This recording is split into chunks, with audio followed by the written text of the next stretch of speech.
what to do with that old 401k, to be retired and not to roll. And if you do roll, is it really that stairway to heaven that most financial advisors would like you to believe? Stay tuned to this week's episode of the Retirement Income Source, where it's all about the income.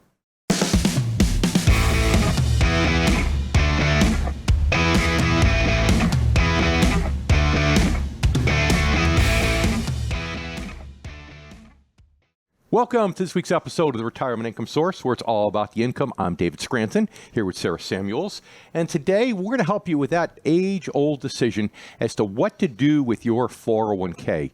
If you're retired, or maybe if you've left your job and just gone to another employer. Should you roll it? Should you not? There's many, many sides to the story. And Sarah, that is what we are going to explore today. Well, Dave, it's so good to be with you, of course, and with all of our listeners and our YouTube viewers out there. Now, were those some Led Zeppelin references I was catching at the very beginning of our show? Yeah, you're picking up what I'm putting down. I like that. I was, Dave. Yeah. You were jamming out this weekend? That's good. Yeah, it's my style music, Yeah. Well, it's pretty good music. I got to ask, Dave, were you a musician in high school? Well, no, you remember my claim to fame, right? I wasn't cool enough to be a musician, right?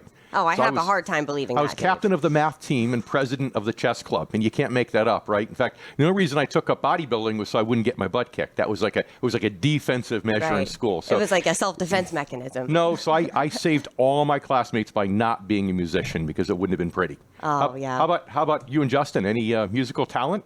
Well, I actually play piano, but both of us love music, pretty much all types of music. So we're big music fans. My dad plays guitar, so my family's more musical, I would say. All types. All types. So you're more diversified than I am, I guess, then in your music preferences, because I'm kind of, what I did was I actually rigged up my satellite radio, you see. So all we got was two stations, the 70 station and the 80 station, and that was it. So Teresa couldn't change it, and put on the 90s or anything crazy Only two like choices that. in your house. Well, she did it with television, right? She somehow rigged up the television, so it only played Hallmark and Lifetime, right? So if she could do it with TV, I could do it with radio.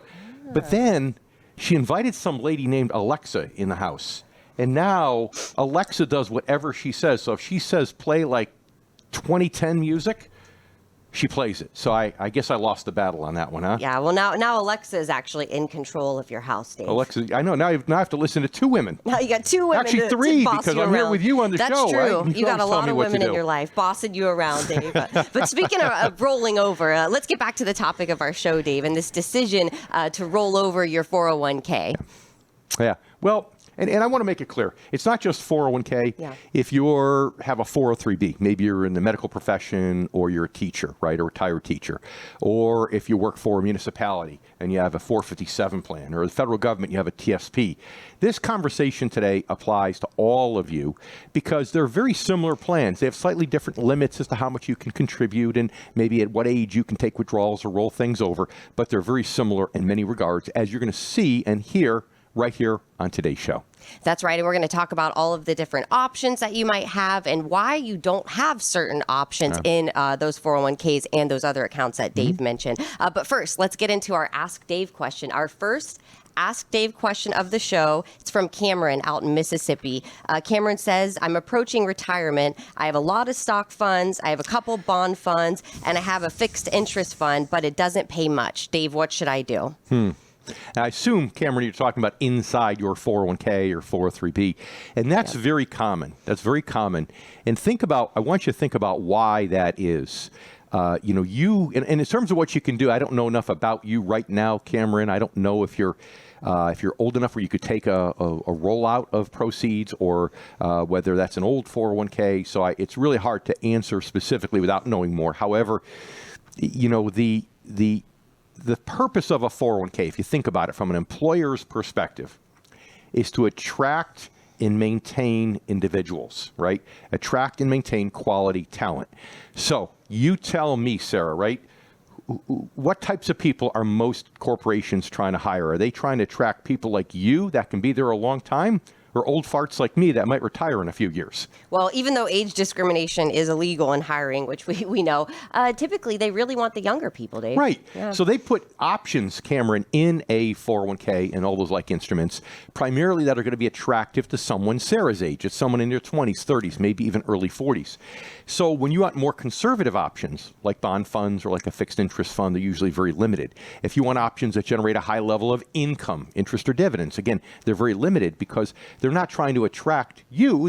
And Cameron, I assume you're closer to my age than Sarah's. I could be wrong, but they're trying to attract younger workers. So that's one of the big reasons. But Cameron, stay tuned because we're going to talk this entire show about how you can determine what to do in that situation. Yeah. Well, Cameron, thank you so much for sending in your Ask Dave question. And if anyone out there has a question that you want us to cover on a future show, all you have to do is email us at askdave@Retirement Income Source. That's SOURCE.com. And thank you so much for spending your weekend here with us. I'm Sarah Samuels. You're with Dave Scranton, and you're listening to the Retirement Income Source, where it's all about the income. And today we're talking about rolling over your plans, your 401k plan, your 403b plan, your TSP plan, all the different retirement plan options, and really why companies aren't putting options in there that are going to attract folks that are closer to retirement versus younger folks that have more time in the market. And Dave, why is that exactly? Besides the fact that they're trying to attract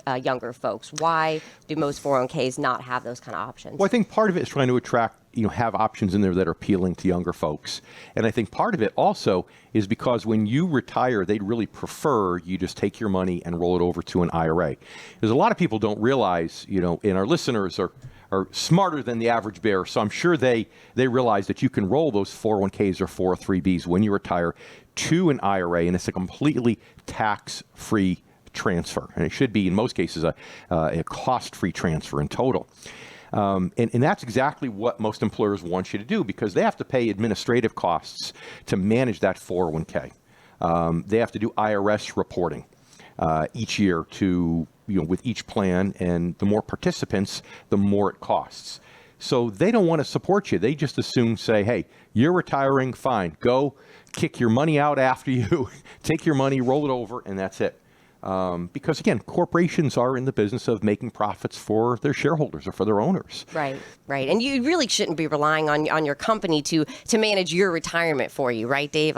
You shouldn't be thinking that they'll be the best steward of your money when you could take your money and then make the best decisions with it. That's right, of course. And, nobody cares more about your money than you do. And, so depending upon the size of your company, it may determine how many options you have. Some companies have, I've seen some situations where they'll offer almost every fund that a Fidelity or a Vanguard might offer, right? And it's sensory overload. You just look at the list and you don't even know what to pick. So it's almost like you put a blindfold on and throw a dart, right? And that's not good. But then I've seen other companies that have too few options, right? And that's not good either. So, but if you're attracting younger workers, think about what, most companies are going to have, right? They have, Sarah, they have a couple of large company-based stock funds, maybe growth fund and a value fund. They might have some smaller company funds, maybe a growth fund and a value fund, maybe even a mid-sized company, growth and value, right? And then they might have an international stock fund. And then just like Cameron, they might have one bond fund or maybe two bond funds just so they can say they give that offering, right? Yeah. I think it's actually CYA purposes. If they have all super risky options, it's, they can be held liable. So they put one or two bond funds in there to cover themselves, right? Yep. And then maybe just a fixed interest fund. And that fixed interest fund, basically they go out to an insurance company and say, what is the what's the highest interest rate you can pay us, and guarantee it. So it's almost as safe as an FDIC insured CD, except you don't have the FDIC behind it. So in fact, Sarah, coming up, I want to talk more about, specifically in both the stock fund world and the bond fund world, how as you get closer to retirement, the options that you have in each of those categories in most of these plans just is not optimal for you. I'm Sarah Samuels here with Dave Scranton, and you're listening to the Retirement Income Source, where it's all about the income. Welcome back to the Retirement Income Source, where it's all about the income. I'm Sarah Samuels here with Dave Scranton, and today we're talking about rolling over your retirement account. If you have a 401k, a 403b plan, when is the right time really to make that decision? So we talked about different options that actually go in the 401k, but a lot of times, David, it doesn't seem like there's very many higher income stock options and ways that you can make income in the stock market within those 401k portfolios. Now, why is that? Yeah. And it sounds diversified, right? Right. When I mention, okay, there's 2 bond funds, it's kind of like wah-wah. But when I mention all these different combinations and permutations of stock funds, you think, wow, that's pretty impressive, right? Why isn't that suitable for me if I'm retired or close to retirement? But you hit the nail right on the head. It's because they don't generate income to the level that most retirees want or need, right? So think about it. It's that equation we always talk about on this show. TR, total return, equals I plus G equals income plus growth. TR equals I plus G. So when you're your age, Sarah, right? Yeah. You don't, all you want to do is make money on your money. You want total return. You could care less whether it comes from income or growth. You just want to get that total return number to be as high as possible. But as you get in those transition years, 10 years or so before retirement, all of a sudden your priority isn't total return. It should be the I, the income, right? Right. And see, here's the thing. We talked about why companies may not be so anxious to offer high income options, right? Yeah. But the question is, do they even exist? How about those plans I mentioned that have all of the Fidelity funds available, all of the Vanguard funds, right? Well, most of the time they don't have high dividend stock options either. Yeah. And why is that, Dave? Is it, explain why they're not offering those options? Well, it comes down to really the fund manager. You know, most people, first of all, most investors are programmed to think total return. Total return, total return. They don't think of the purpose of their money. Gee, do I want to maximize total return or do I want to maximize the income being generated? So because we're programmed that way, all the big fund families typically, they focus on getting total return. In fact, the bonuses that are paid to the fund managers, the portfolio managers, are typically based upon their return. And oftentimes they're compared to an index. So let's say we're comparing a hypothetical stock fund to the S&P 500, right? If this fund manager outperforms that index, they'll get a big bonus and they have nice career stability, right? Yeah. If they underperform that index for a year or 2 years, not only do they not get a bonus, but they're probably going to lose their job, right? And that's part of the problem. So you see, first of all, fund managers are taught to focus on total return and to beat an index, not on maximizing income. And number 2, they're afraid. They're afraid to do that because if you deviate from, let's say the S&P 500, right? The average dividend on the S&P 500 now is about 1.5%. It's hovered between 1.3 and 1.5 over the last few years. So if you deviate too much from that, let's say you have a 4% dividend stock portfolio, right? There are years where that's going to do better than the S&P, and great, you get a bonus. But then there's going to be years where it does worse than the S&P, and that's great. Not only do you not get a bonus, but you lose your job, right? So people don't want to do that. So it's human nature not to want to deviate too much from the respective index. And again, because all the indices are total return based, that's why most fund managers and most fund families simply don't have high dividend stock options.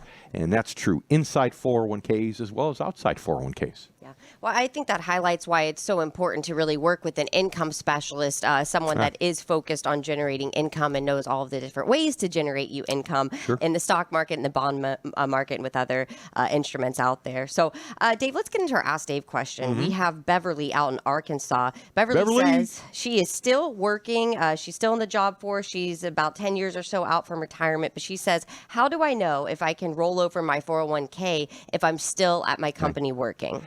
So, Beverly, that's a great question. And, if you're retired, whenever you leave a job, you can always roll the 401k over to an IRA. But when you're there, in part, it depends upon the company. See, the IRS allows for something called, and the government allows, ERISA allows for something called in-service rollovers, where you can still be working and you can do a tax-free rollover from a 401k or many 403bs or 457s.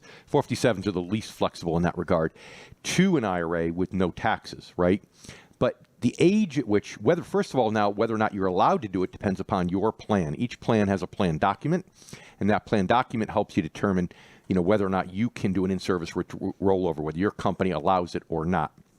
And if they do allow it, the question is at what age?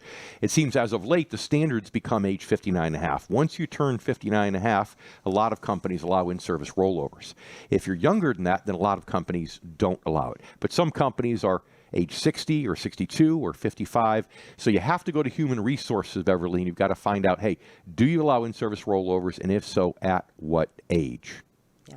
Well, Beverly, thank you for sending in your question. It's really important to ask these questions before that retirement date so you can make sure you have your plan set up. So if any of our other listeners out there have a question that you want Dave to cover on the show, all you have to do is send us an email at askdave@retirementincomesource. That's SOURCE.com. Mm-hmm. We appreciate you here listening to us on the Retirement Income Source, where it's all about the income. I'm Sarah Samuels, and I'm here with Dave Scranton, and today we're talking about how to handle your 401k plan, how to handle your retirement plan, and making that big decision to potentially roll it over. So we just had a question from Beverly, which made me really happy that she was asking, hey, what do I do? Can I roll over if I'm still working?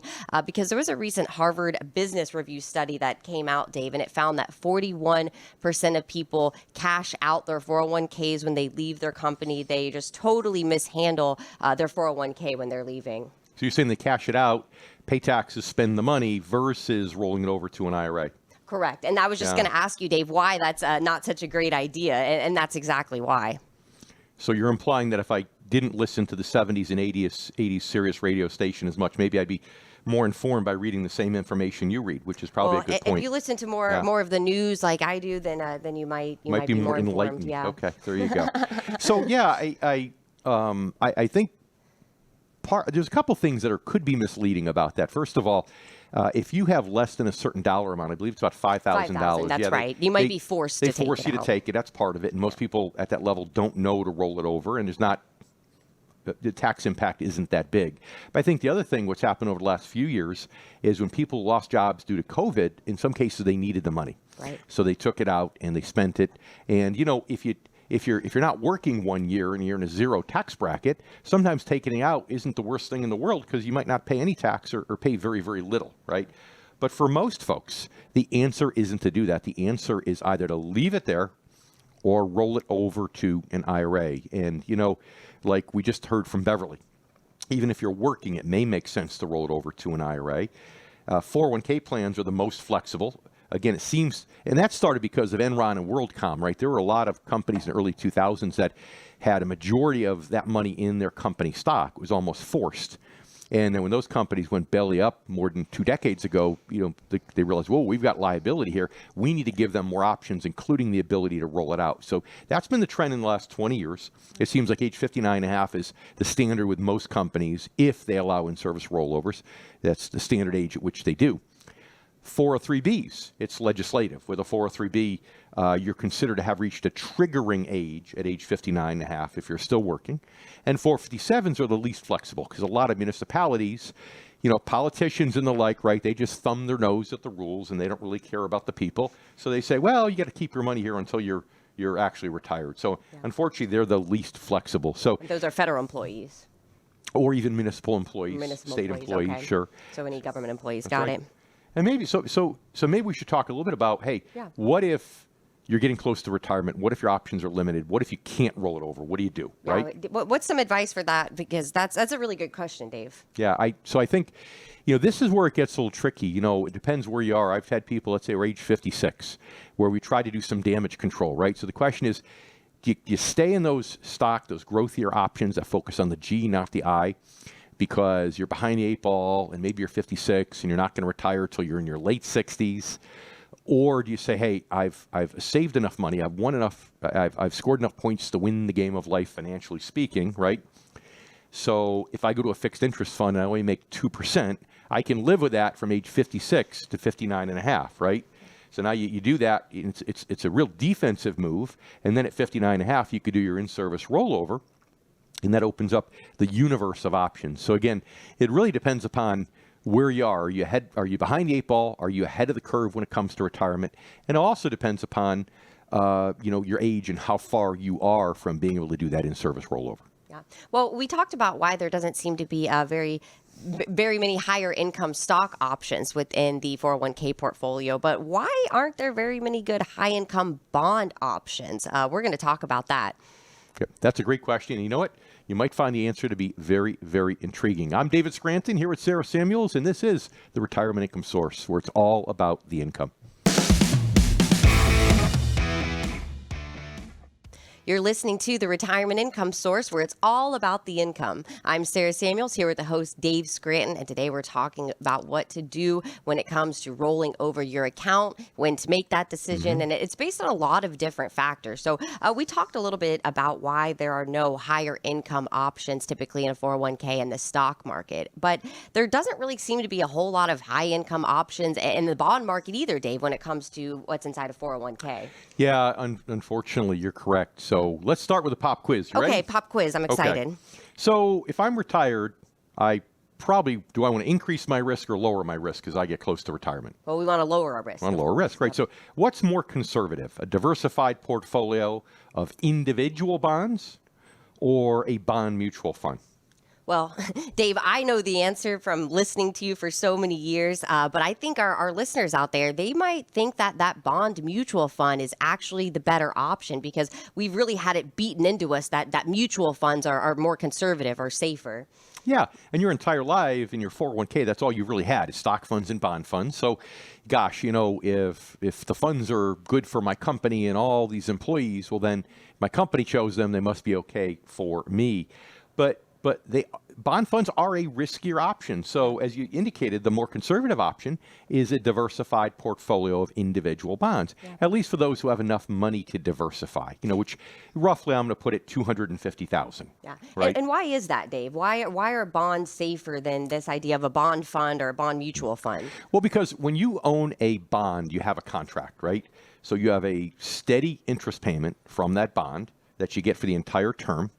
And then when the bond matures, you're guaranteed to get the full face value of the bond back, providing, of course, the issuer has not gone bankrupt, right? So you have to pick the right bonds. But then again, in a mutual bond fund, the bond fund manager has to pick the right bonds too, right? Right. So you have two important guarantees. Again, guaranteed interest payment for the life of the bond and guaranteed repayment of the face amount at maturity, providing they haven't defaulted.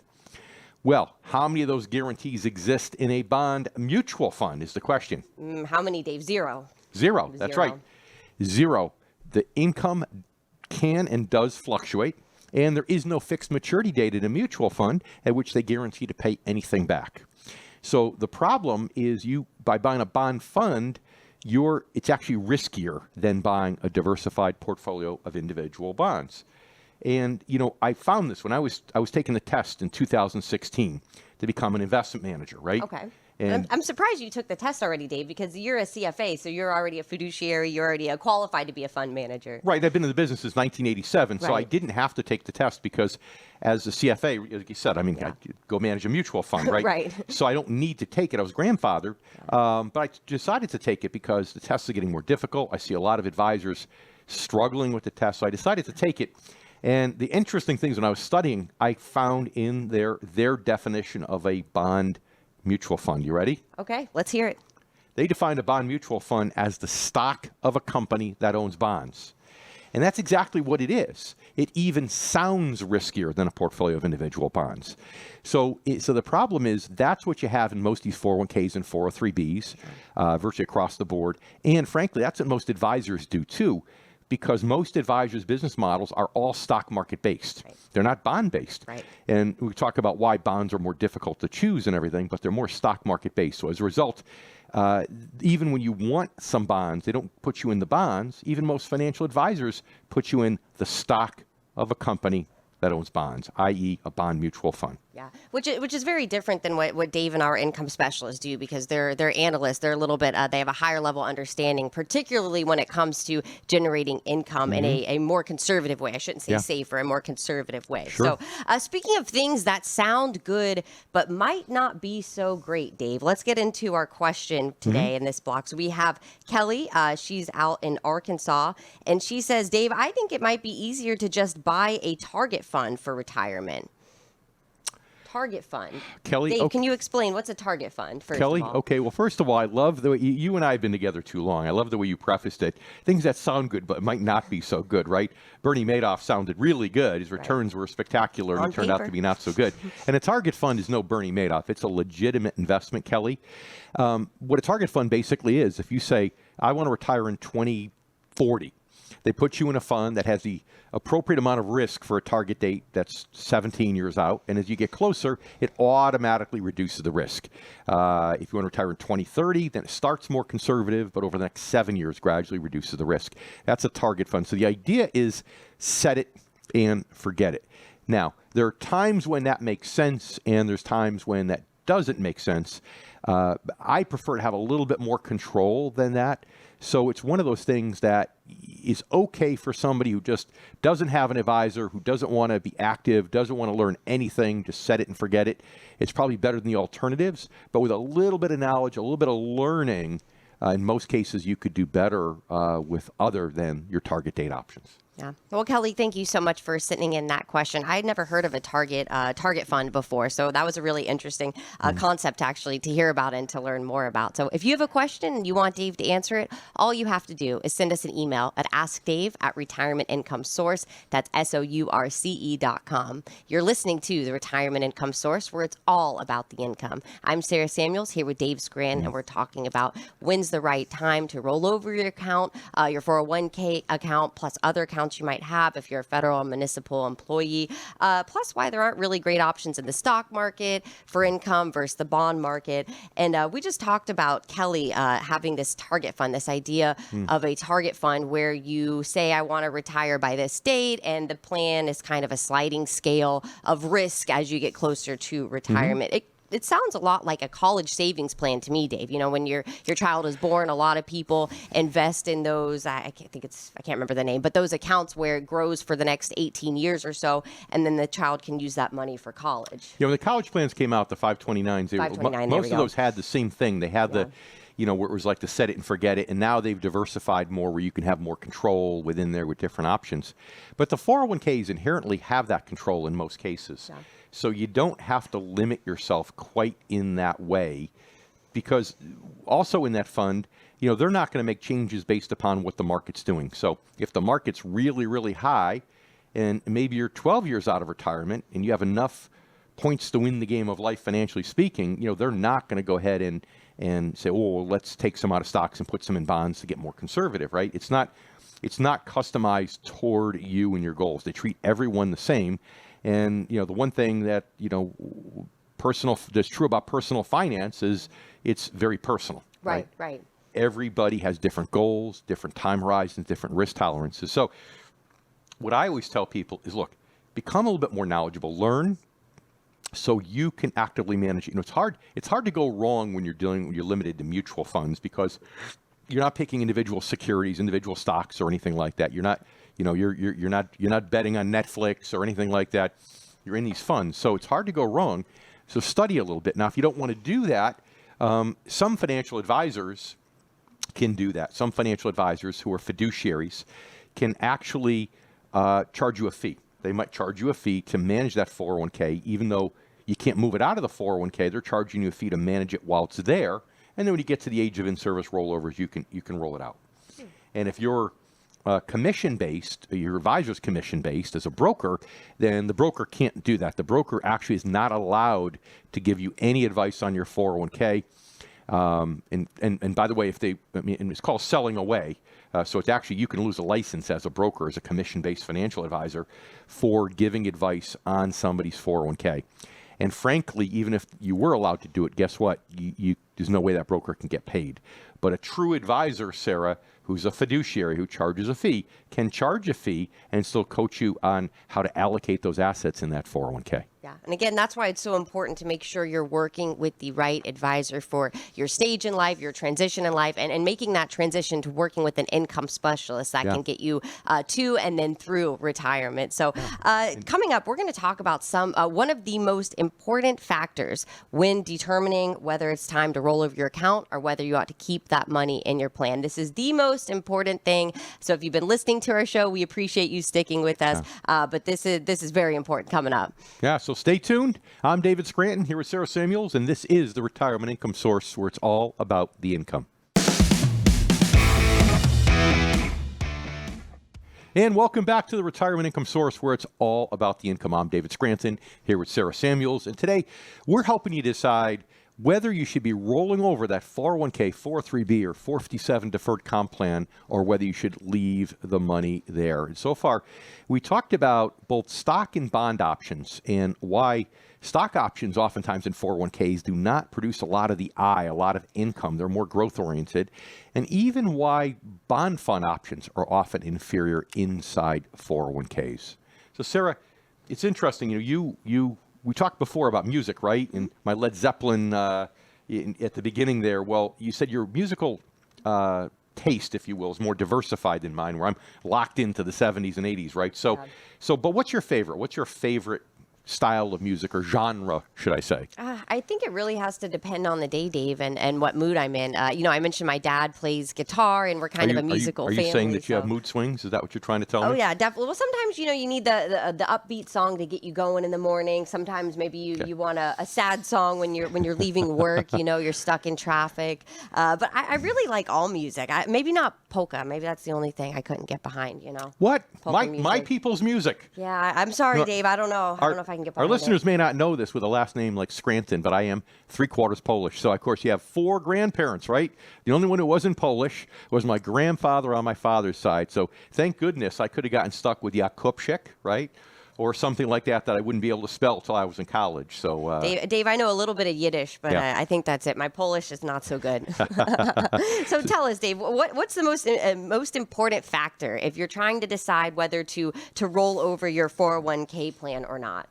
Yeah. So the factor is really whether or not you need to go. You feel like you're at that time in your life where you need to go from total return focus to income focus. Because if you're total return focus, in most of those plans, they have a lot of stock options. Now, not all. Some of those might be limited even on the growthier options. So even if you're younger and leave a job, you may want to roll over that IRA to 401k to an IRA. Or if you really are a do-it-yourselfer and you know what you're doing, and when I say know what I'm doing, I don't mean some of the things that the kids were doing these days just recently with all the real high-risk speculative stocks. But if you know what you're doing and you want to be growthy, even for younger folks, you might want to roll it over. But there's less of a reason to roll it over at that point. But if you're retired or you're within 10 years of retirement, that's when rolling it over can make a lot of sense. But then you've got to decide, Sarah, are you going to do it yourself, or are you going to go to an advisor? And you may not have had an advisor and say, gosh, I've got to shop around, I have to look. Well, the decision really depends upon how much you love doing this type of investing. For most people, the answer is that's the stage at which you want an advisor. When you're in that red zone and you're trying to score the touchdown, you've made it most of the way across the field, right? Now is when you've really got to stay focused, and when there's more likely to get a timeout to regroup, right? Because you're in that red zone. Well, the same thing is true here. But if you love doing this and you want to become a student of it, and this is going to be like a retirement hobby, then it's possible you roll it over to an IRA if you're within 10 years of retirement and you do it yourself. But for most folks, the answer is, don't try this at home. Right. And it's also important to speak with the financial advisor you're using, especially if you've been working with this person for the last 30 years, right? And make sure that you understand if they can offer you these income options that income specialists can offer you. Which brings us really to our next question here. We have James in Ohio, and James says, my advisor says he's a fiduciary, but he has 7 different retirement packages, which he calls sleeves. These are different investment packages that he's offering. And he kind of sounds like a salesperson to me. Yeah. Well, James, it's definitely not customized, right? Because in a sleeve is a term in our industry. It's interesting that he used that with you as a client. But that's where you're right. You might have 5 or 7 different investment combinations. And his job is to size you up and determine, are you best suited for 1, 2, 3, 4, 5, 6, or 7, right? So, James, what he probably did is he probably gave you a risk tolerance questionnaire when you first met him. and you answered a bunch of questions about your own personal risk and affinity toward risk or resistance to risk. And then he took those answers, and what you don't know is he probably put all those answers into a software program, and the algorithm popped out that, okay, portfolio number 4 is best for James, and he put you in portfolio number 4. So there's very little financial advisory being done. So James, he might legally be a fiduciary, right? Because he's charging you a fee and he's functioning as an investment advisor, not a commission-based stockbroker. But this is where it gets really muddied, that not all fiduciaries are the same. Because in my book, James, to be a fiduciary, you really have to custom build portfolios. You need to look at James and how, James, you're different from your friend Bill, who's exactly your age, who wants to retire in the same amount of time. And those portfolios are likely to be different. In my book, that's what a true fiduciary does. So legally, yes, your advisor is probably functioning as a fiduciary. But again, all fiduciaries are not created equal. I love that question, Sarah. Yeah, absolutely. Well, James, thank you so much for sending in your question. And if any of our listeners or YouTube viewers out there have a question you want us to cover on a future show, send us an email at askdave@retirementincomesource.com. And thank you for spending your weekend here with us on the Retirement Income Source, where it's all about the income. I'm Sarah Samuels. I'm here with Dave Scranton, and we're talking about this really important decision of rolling over your 401k plan or whatever plan you might have, and when is the right time. So it's funny, Dave, because James had this question about, hey, my guy says he has all these custom accounts, and here's his 7 custom portfolios. It's kind of like the home builder who claims to build custom homes, and then when the young family goes to pick out the home, he shows them 3 different options, right? These are your 3 that's options. Exactly what it's like. They're custom, right? Yeah, that's exactly what it's like. Well, even Tony Robbins, I think most of you know who Tony Robbins is. Tony Robbins had written a book about the importance of working with a fiduciary in the financial world. And he didn't know. He had gotten hoodwinked. He had talked to a lot of the big firms whose names you would recognize. You go, oh, yeah, we're fiduciaries. But he didn't understand that a lot of the firms have a hybrid model. They could have a fiduciary hat and they could have a non-fiduciary hat. And sometimes the line gets a little blurred as to when they're working as a fiduciary versus when they're not. He was so frustrated that he went out and wrote a second book shortly thereafter to say, okay, let me tell you what I learned. My bad. This is how you look for a real fiduciary. But Sarah, the decision is more important than this. So let's say you have a real fiduciary, right? You're talking to a real fiduciary. Your advisor is a real fiduciary who's doing things the way I described. You still have to look deeper in that when you're shopping for a financial advisor. Right. And Dave, you've actually, you've spoke about this before on the show several times, the different questions that you need to be asking your advisor to make sure that you're working with an income specialist. Can you cover those questions again? Because I think it's really good information for our listeners. You're putting me on the spot here. I'm putting you on the spot. You expect at my age, I'm going to remember. You got to pull it out, Dave. I'm going to remember which questions I told people to ask last week. That was a whole week ago, Sarah. Come on. Hey. That was 168 hours ago. I got faith in you, Dave. So in the big picture, though, the first thing that you want to do is make sure that it's somebody who is truly an income specialist, right? Because a lot of financial advisors are retirement planners. Those retirement planners will put together a projection with a bunch of assumptions, right? What do we think we're going to grow your assets over the next few years? What do we think your income needs are? What inflation is going to do? How much income you could take? And they put it in a computer program, and it spits out these wonderful projections, which are kind of scary in and of themselves, Sarah, because when you're projecting something out 10 or 20, 30 years, if you're off by a fraction of a percent, it extrapolates to a big error, right? Right. But that's a sign that with that type of software being used, that you're probably dealing with a retirement planner. An income specialist is somebody who takes over at retirement. I like to say they should take over 10 years before retirement, because that's when you need to start transitioning from that total return mindset to an income mindset, right? Right. So how do you know, was your question, right? In the interview process. If you're speaking to an advisor, maybe it's someone you've been working with, Dave. You trust this guy, right? You've been with him for 20 years, but you want to know if he's going to be the best person to manage your Sure. retirement savings. So you can start with, hey, what kind of adjustments do you think I should be making 10 years out of retirement? How should my portfolio look differently when I retire, when I'm a year away? When you use bonds, use individual bonds or bond mutual funds, right? We talked about that just a few minutes ago. Talk about your stock portfolios. What's the dividend yield on those? When you get income for your clients, do you try to generate it by taking systematic withdrawals, or do you insist that they just take it off the interest and dividends? And if so, if it's the latter, on $1 million portfolio, how much interest and dividend can I expect to receive if I'm allocated that way.